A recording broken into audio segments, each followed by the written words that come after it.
Our concept of time is completely incorrect. As a three-dimensional construct, the mind tries to understand time from the dimension underneath it. It tries, because it is beneath it, to pull time into this dimension, and so it makes it planar. It makes it linear.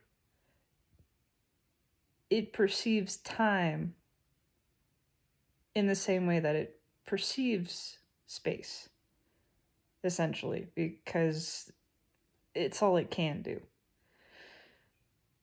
The mind fundamentally being of the third dimension, of the dimension that is encapsulated by time,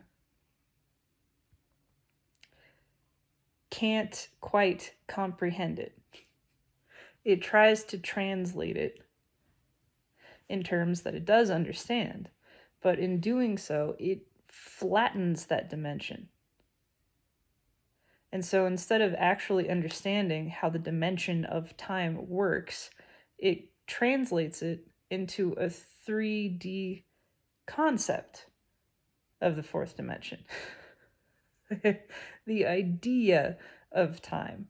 And so then, of course, time becomes a plane, a flat surface, a linear surface, like anything else sort of in the third dimension is. And thus it's perceived as potentially being traversable, yes, but also as having a limit, as having an end. Because that's how we perceive things in this dimension. We perceive there being an end to time. But time is not bounded by itself. We perceive all things as being bounded by time because in this third dimension, that is our boundary. But time, being the next dimension up, of course, is not bounded by time. Time itself is timeless, right? And so from there, it's easier to start to understand how time is not linear. Time is cyclical. Time does not have an end. The mind can't grasp this, but consciousness knows it. Consciousness, which is that beyond not just the fourth dimension, the fifth dimension, but many, many more, consciousness, which is omnidimensional, is able to understand how time itself is timeless. Time is not bounded by itself. Time is unbounded. And so what is time even really, other than the experience of it? That's how consciousness knows. The mind knows through thinking. It knows through conceptualization. Consciousness knows through experience. And what is consciousness's experience of time? Now. How do we experience time? How does consciousness experience time? It experiences now. It experiences it as the now. All of time, whatever concept of it we might call it, past or future, it is experienced as the now. And so consciousness understands time as timeless. It knows time is timeless. It knows there is no limit. There is no boundary. There is no end to time.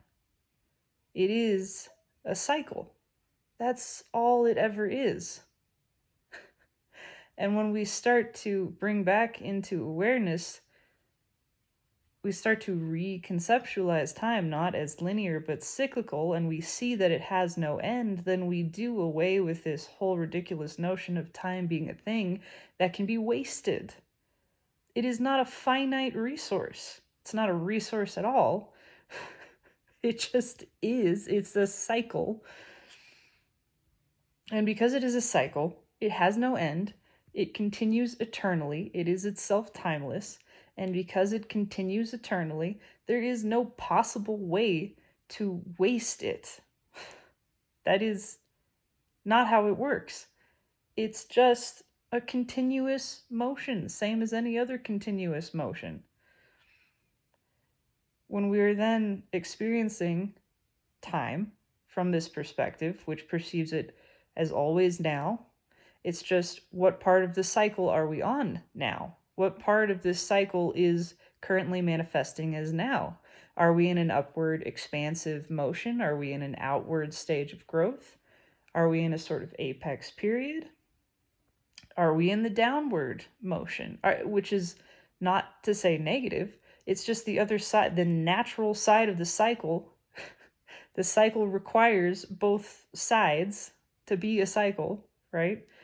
It has an upward motion, an out breath, an outward expression, and it has an inward one, a contraction, an inhalation.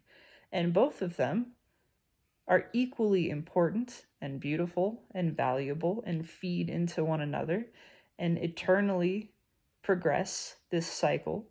And as we enter one, we simply recognize this is the stage of the cycle we are in now. And we can embrace that stage then, not as something bad or problematic or unnecessary, simply that which is the natural progression of the cycle, and recognizing this is what is happening now. This is what part of this perpetual cycle we are in now.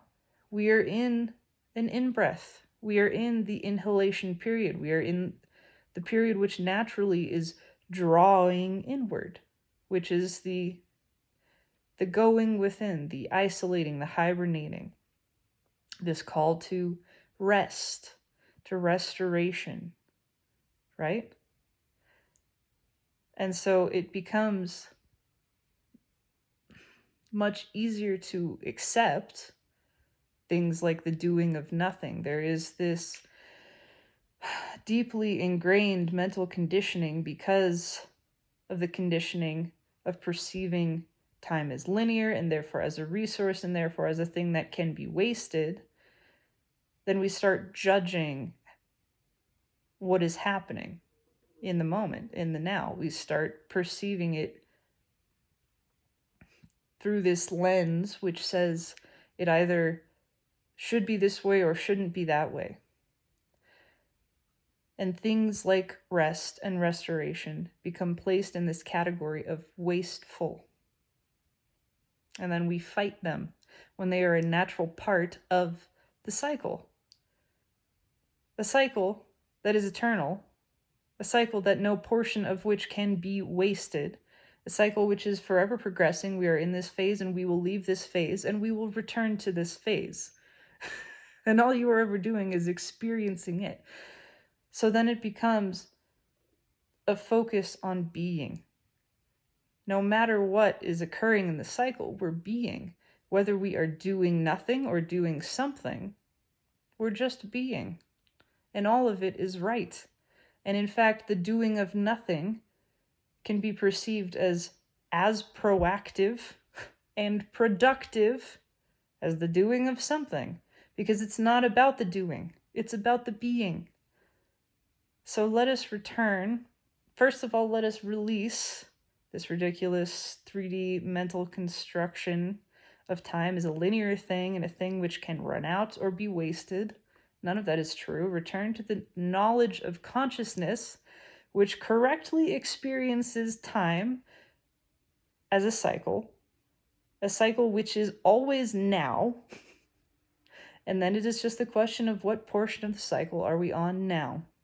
And when we are facing what is now and allowing and embracing what is now as correct to be, and then we're just being it, we're just going with the flow, we are rejecting no portion of the cycle, we are rejecting no portion of the now, we are creating no more time, and therefore creating no more suffering. Then we are present. Presence comes in naturally. It's not a thing we have to try to achieve. It's just naturally there when we start perceiving time as a cycle, because now we're always now. There is no past and future. It's just now, the point on the cycle in which we are. It's always now, and it's always coming back around again. There's no end to this. There is nothing that can be lost and nothing that can be wasted. Free consciousness from the trap of time. That's it. That's it. Live now. Be now. You can't waste this moment. It's eternal. It continues to be. No matter what. No matter what you are doing or being in this moment. You can't waste it. So release that notion and just let it be exactly what it is. And let yourself be exactly as you are in this moment. It's correct. It is right. It is as it should be.